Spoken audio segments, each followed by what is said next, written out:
Hello, Cheri from The Watering Mouth here. So the other day on Snapchat, I was making a new soup, and I do this often where I will cook a new recipe, what I'm actually making in my personal life. Someone else's recipe that I ended up adapting like crazy to take out some salt, some oil, make it a bit healthier. And I really like this format from Snapchat because it allows me to be creative and share with you guys what I'm doing on a day-to-day basis as well. So you can follow me on Snapchat to see more videos like this. This is a pea broccoli almond soup, tons of vitamins, minerals. I actually had it for lunch today. It is amazing. It's got a little kick too. So let me show you how to make the soup. Okay, I'm inspired to cook a lot today, so I'm on meal like number 47.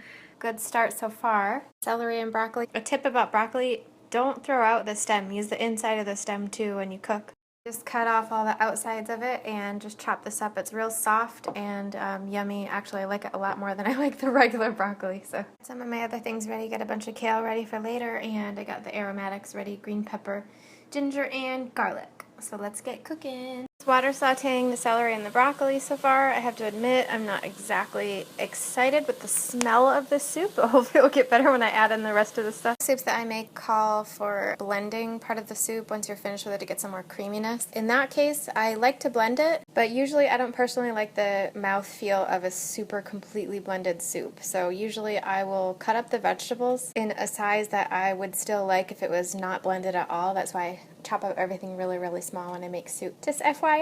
Okay, doing the aromatics part, gotta work quickly. Putting a little water in there, adding in the aromatics, and cook them in there for a second, and then move them around and stir everything together. And oh my god, I wish you could smell this. It's important to work quickly because you just don't want to burn the garlic. That'll ruin the whole soup. So I added the kale, and now I'm ready to add the rest of the ingredients.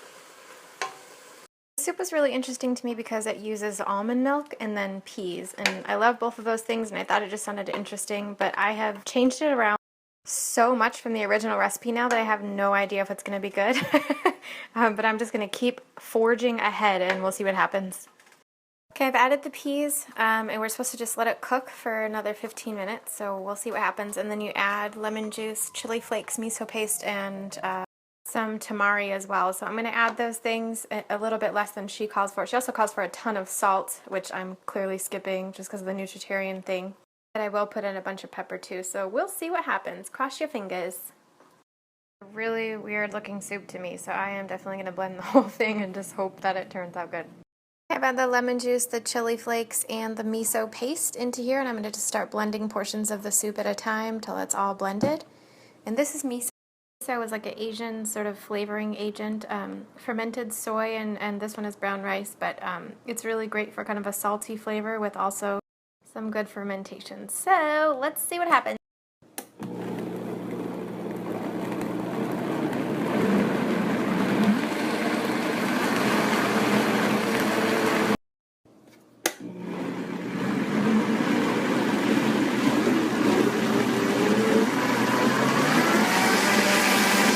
I have no idea what this is going to be like. Moment of truth. I'm doing this live. Let's find out. Here we go.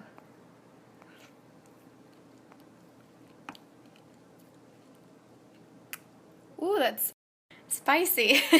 But it's actually really good. Wow, okay. Let me think here. This is really good. I think I'm going to actually add some more peas because I love like a really strong pea flavor in here. This has lots of kale and lots of broccoli, so which is fine. I just really want the pea flavor. So I'm going to add a bunch more peas, probably half a bag, and I think I'll call it a day. Yay! It's actually really good. I'm so surprised. I mean, I didn't even follow the recipe, but I'm surprised that I made it taste good. Yay! It's a strange soup, I'll give it that. Chunky, and it definitely is spicy, which is fine with me. I really like that. I didn't mean to eat any of this today. This is for the rest of the week, and I'm going to freeze extra portions in the freezer for later. My favorite tip about freezing soups is to put them in freezer Ziploc bags, and I always do that. Lay them out flat on a cookie sheet, let them freeze, so they're in a flat arrangement like this. I think it's easier to store, takes up less space, and yeah, that's what I'm going to do with this once it cools off.